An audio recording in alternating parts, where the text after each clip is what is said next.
오늘 은혜 받으실 하나님의 말씀은 요한복음 6장 1절부터 6절까지 말씀입니다. 신약성경 요한복음 6장 1절부터 6절까지 말씀입니다.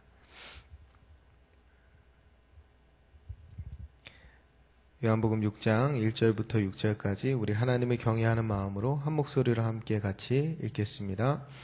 그 후에 예수께서 디베랴의 갈릴리 바다 건너편으로 가시매 큰 무리가 따르니 이는 병자들에게 행하시는 표적을 보았음이러라. 예수께서 산에 오르사 제자들과 함께 거기 앉으시니 마침 유대인의 명절인 유월절이 가까운지라. 예수께서 눈을 들어 큰 무리가 자기에게로 오는 것을 보시고 빌립에게 이르시되 우리가 어디서 떡을 사서 이 사람들을 먹이겠느냐 하시니 이렇게 말씀하심은 친히 어떻게 하실지를 아시고 빌립을 시험하고자 하심이라. 아멘. 오늘부터 6장 말씀을 우리가 묵상하게 되는데요. 6장은 잘 아시듯이 오병이어의 표적에 대한 말씀입니다. 요한복음에 7가지 표적의 말씀이 나오는데 네 번째 표적입니다. 첫 번째는 가나 혼인잔치의 표적이고, 두 번째는 왕의 신하의 아들을 고치신 표적이고, 세 번째는 38년 된 병자 베데스다 앞에 있던 그 병자를 고치신 내용. 오늘 네 번째 오병이어, 그리고 다섯 번째 무리를 걸으신 예수 그리스도, 여섯 번째 날 때부터 소경된 이를 고치시는 표적, 그리고 마지막 일곱 번째 나사로를 살리시는 이야기. 그렇게 7가지 표적이 이 요한복음에 등장합니다. 그러니까 맨 처음에 가나 혼인잔치 표적을 통해서 새로운 시대가 도래하였음을 알린 이후에 궁극적으로 맨 끝에 부활이요 생명이신 예수 그리스도를 알리는 데까지 나아갑니다. 예수 그리스도가 하나님의 아들이심을 믿고 구원받도록, 영생 얻도록 하기 위해서 쓰인 성경이 요한복음입니다. 그래서 그 안에 7가지 표적, 그 중에 네 번째 오병이어의 표적을 우리가 요한복음 6장을 통해서 살펴보게 됩니다. 우리가 다 알듯이 이 오병이어의 표적을 통해서 예수 그리스도가 우리에게 드러내는 이야기는, 말씀은 후반부에 나오지만 당연히 생명의 떡이신 예수 그리스도, 그분을 드러내는 것입니다. 그러니까 썩을 양식이 아닌 영생하도록 있는 양식, 하늘로부터 내려온 양식, 영원히 목마르지 않고 줄이지 않는 그 생명의 떡이 바로 예수 그리스도 자신임을 드러내기 위해서 이 이야기를, 이 표적을 시작하시는 거예요. 우리가 이 오병이어를 읽으면서 이 표적을 이제 시작하고 묵상을 하는데, 궁극적으로 우리가 바라봐야 될 곳이 생명의 떡이신 예수 그리스도라는 사실을 놓치지 않아야 합니다. 여러분, 이 후반부에 보면 26절에 가면 예수님이 우리를 뭐라고 말씀하시냐면 너희가 나를 찾는 것은 표적을 본 까닭이요 떡을 먹고 배부른 까닭이로다 라고 이야기합니다. 왕의 신하의 아들을 고칠 때 그에게도 주님이 그렇게 언제까지 표적과 기사를 보지 못하면 도무지 믿지 않는다라는 말씀을 하시는데, 마찬가지로 이 오병이어의 기적을 통해서 예수님이 드러내시고자 하시는 것은 생명의 떡이신 예수 그리스도이신데 여전히 그냥 떡 먹고 배부른 그 상태에 머물러 있는 것입니다. 우리가 이 본문을 묵상하면서 우리도 계속 그럴 수 있다라는 거예요. 그럼 그 사실을 염두하고 이 묵상 오병이어의 표적을 우리가 함께 묵상할 수 있었으면 좋겠습니다.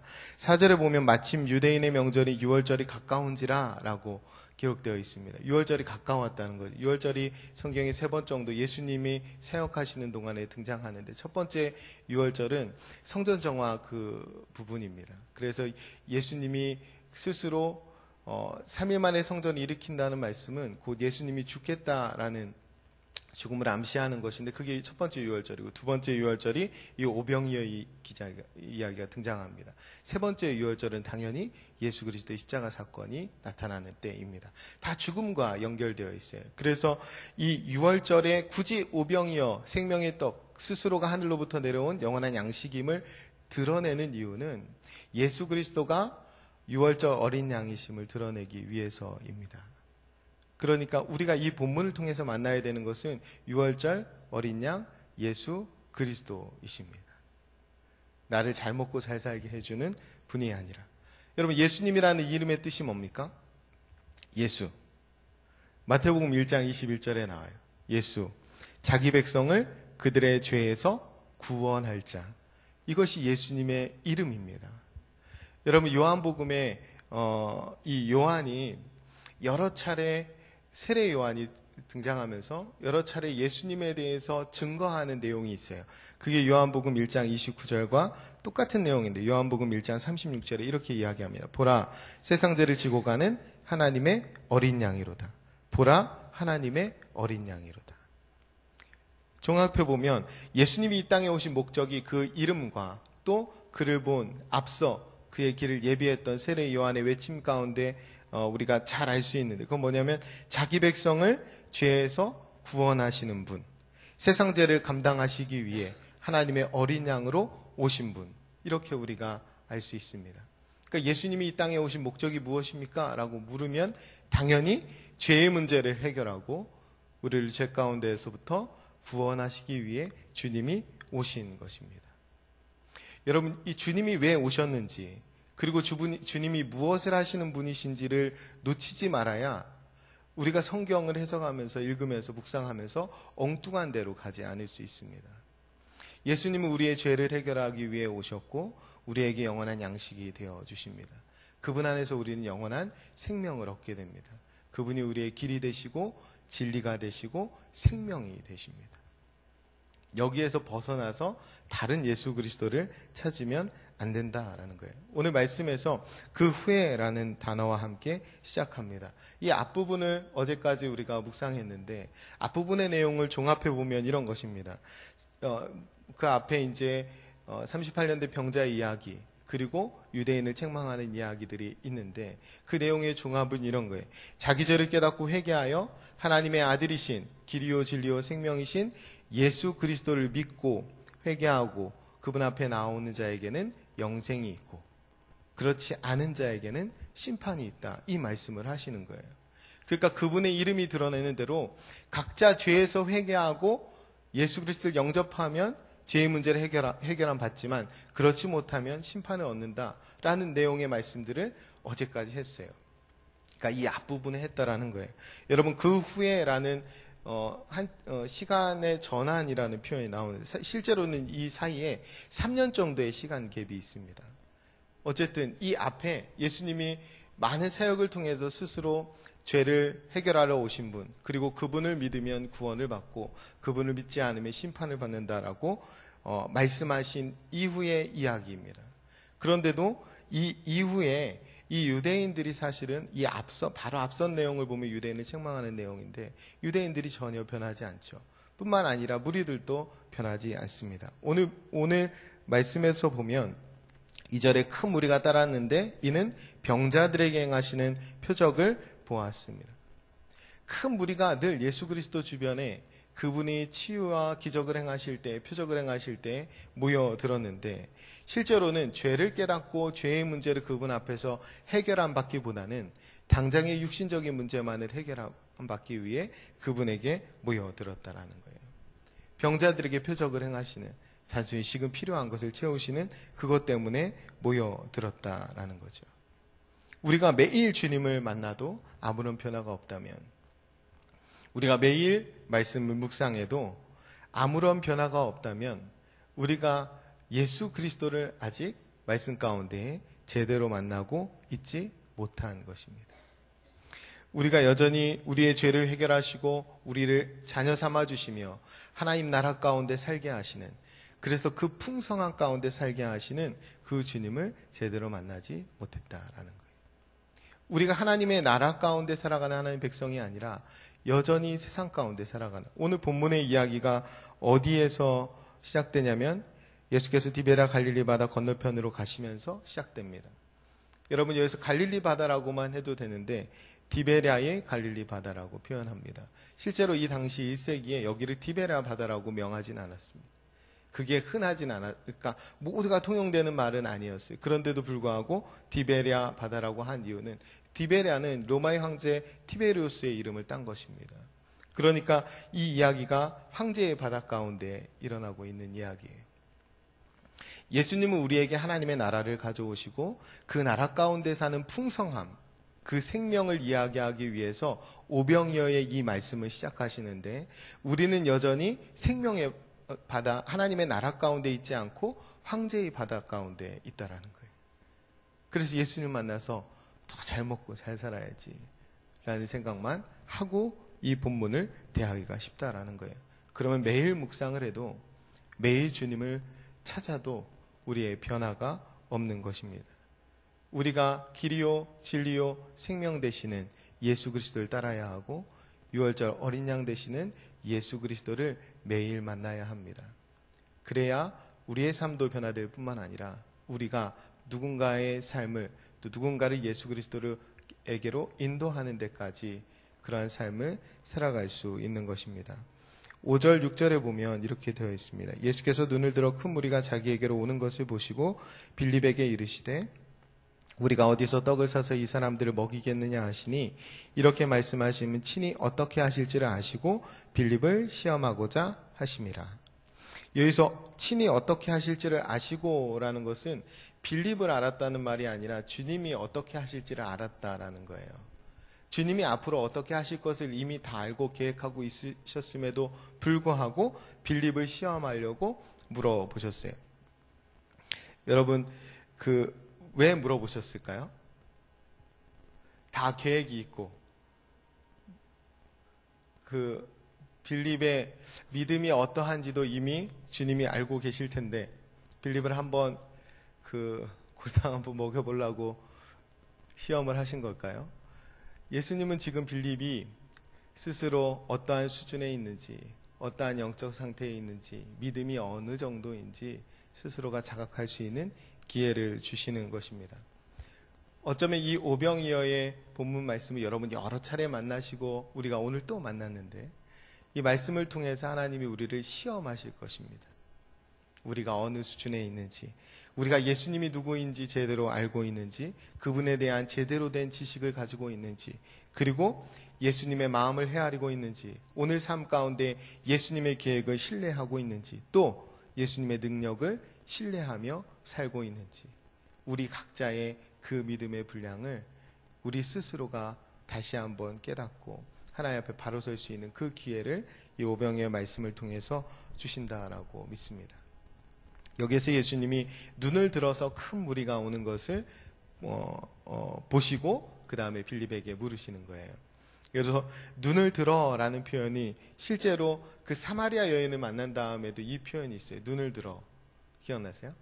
사마리아 사람들이 많이 올 때 제자들에게 눈을 들어 밭을 보라, 희어서 벌써 추수할 때가 되었다라고 말하죠. 그래서 눈을 들어라는 표현은 그 영혼들을 바라보는 표현이에요. 이 오병이어의 본문이 사복음서 전체에 등장하는 유일한 표적인데, 여기 마태복음에 보면 이렇게 되어 있어요. 마태복음 14장 14절인데요. 예수께서 나오사 큰 무리를 보시고 불쌍히 여기사 그 중에 있는 병자를 고쳐주시니라. 마가복음 6장 34절에 예수께서 나오사 큰 무리를 보시고 그 목자 없는 양 같음으로 인하여 불쌍히 여기사 이에 여러 가지로 가르치시느니라. 큰 무리를 불쌍히 여기며 보셨어요. 어떻게? 목자 없는 양같이 그들을 불쌍히 여겼다라는 거예요. 마치 목자가 없어서, 제대로 인도하는 목자가 없어서 그릇된 메시아를 기다리고 있는, 그래서 기진에 있는 그들을 불쌍히 여겼다라는 거예요. 그렇기 때문에 이 질문이 시작되고, 그렇기 때문에 오병이어의 이야기가 시작된다라는 거예요. 그러니까 예수님이 눈을 들어 바라본 것은 불쌍한 영혼의 모습이었어요. 그런데 이 빌립을 포함한 나머지 제자들은 뭐가 달랐냐면 예수님과 바라보는 시각이 달랐어요. 눈을 들어 그 불쌍한 영혼들을 바라본 게 아니라 바깥 많이 드는 사람들로 바라보는 것입니다. 여러분, 이 영혼을 바라보느냐 못 바라보느냐에 따라서 우리의 삶은 달라지게 되어 있습니다. 여러분은 어제 담임 목사님 통해서 들으신 수요 예배 설교 본문에도 이 동일한 이야기가 등장합니다. 마태복음 9장 35절 36절인데요. 예수께서 모든 도시와 마을에 두루 다니사 그들의 회당에서 가르치시며 천국 복음을 전파하시며 모든 병과 모든 약한 것을 고치시니라. 무리를 보시고 불쌍히 여기시니 이는 그들이 목자 없는 양과 같이 고생하며 기진함이라. 여러분, 교회의 목적이 이 세 가지라고 합니다. 가르치고 전파하고 고치는 것.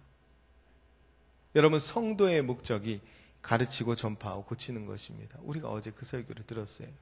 근데 이것이 어떻게 가능하냐면 우리가 영혼을 바라볼 때 그들을 불쌍히 여기며 그들에게도 내가 목자로 삼고 내가 길이요 진리요 생명인지 알고 따르는 예수 그리스도가 그들에게도 필요하다.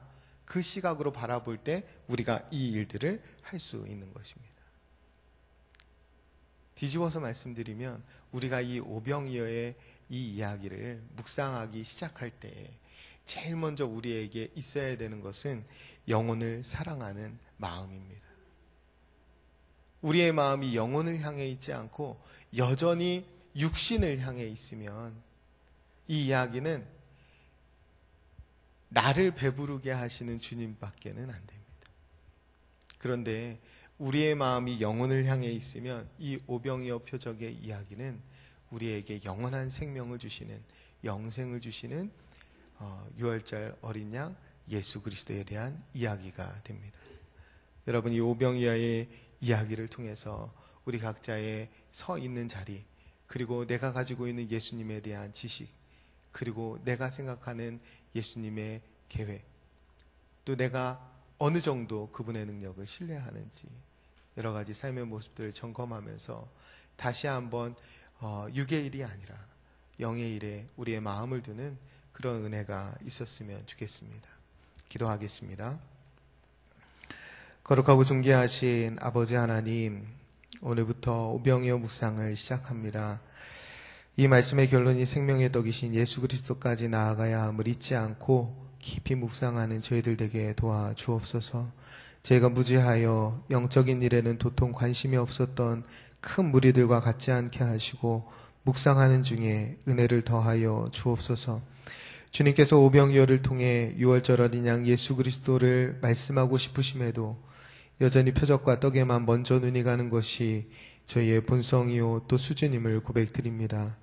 육신에 속한 저희를 불쌍히 여기사 하늘을 소망하는 믿음을 더해 주시고 하늘 백성의 본성과 수준을 회복할 수 있도록 도와주옵소서. 친히 제자 빌립을 시험하신 예수님, 오병이어의 말씀을 통해 저희 또한 시험받기를 원합니다. 저희 현재 영적 수준과 상태를 말씀 가운데 철저히 점검받음으로 육체의 소욕이 아닌 성령의 이끌림을 따라 거룩한 삶을 살 수 있도록 도와주옵소서. 말씀 가운데 깨달음을 더하여 주시고 변화와 회복의 은혜를 오늘 내려 주옵소서. 주신 은혜 감사드리며 예수님의 이름으로 기도합니다. 아멘. 오늘은 봉사에 대한 공동 기도문을 함께 교독하며 기도하겠습니다. 우리에게 서로 사랑하는 마음을 더욱 부어 주옵소서. 교회 안의 작은 교회들을 넉넉하게 축복하옵소서.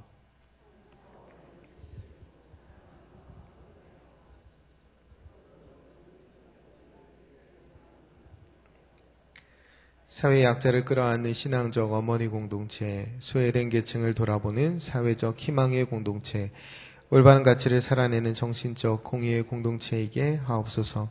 우리 교회가 여기 있어 지역사회와 시대가 복되게 하옵소서. 아멘. 함께 주기도문 하시겠습니다. 하늘에 계신 우리 아버지, 아버지의 이름을 거룩하게 하시며 아버지의 나라가 오게 하시며 아버지의 뜻이 하늘에서와 같이 땅에서도 이루어지게 하소서. 오늘 우리에게 일용할 양식을 주시고 우리가 우리에게 잘못한 사람을 용서하여 준 것 같이 우리 죄를 용서하여 주시고 우리를 시험에 빠지지 않게 하시고 악에서 구하소서. 나라와 권능과 영광이 영원히 아버지의 것입니다. 아멘. 이 시간 다음과 같은 기도의 제목으로 기도드리겠습니다. 지금 들은 말씀이 내 삶으로 이어지게 하옵소서. 내일까지 진행되는 2018년 싱크 국내 선교가 잘 진행되게 하옵소서. 신한 슬로스쿨을 복되게 사용하여 주옵소서. 토요일에 있을 성경적인 가정과 자녀교육 세미나를 통해 가정과 다음 세대가 바로 세워지게 하옵소서. 태아영아 사무의 여름 성경학교가 잘 준비되어 은혜 가운데 진행되게 하옵소서. 시애틀 로고스 라이프 교회를 선교 지향적인 건강한 교회로 세워주옵소서. 장례 광고 한 가지 드리겠습니다. 사교구 윤종필 성도님 아내이신 고 황보 진호 성도님 발인 예배가 오늘 오전 11시 30분에 있습니다. 빈소는 한강 성심병원 장례식장 특 1호실이고 장지는 벽제 승하원입니다. 교회에서 10시 30분에 출발합니다. 오늘 하루 내내 진행되는 장례를 위해서 함께 기도해 주시면 감사하겠습니다. 공동 기도문의 기도 제목과 여러분 각자의 기도의 제목에 따라 기도하시다가 삶의 자리로 나아가시겠습니다. 기도합니다. 참 좋으신 아버지 하나님 감사합니다. 하나님께서 오늘도 저희들 말씀의 자리로 세워주시고 은혜를 더하여 주시니 감사합니다. 아버지 하나님 오병이어 귀한 말씀이 우리의 삶에 다시 한번 내가 하나님의 나라 가운데 하나님의 모든 부여함을 누리는 정부에서 살아가고 있는지 아니면 여전히 욕망의 왕조의 바닷 가운데 살아가고 있는지 점검하고 돌아보는 시간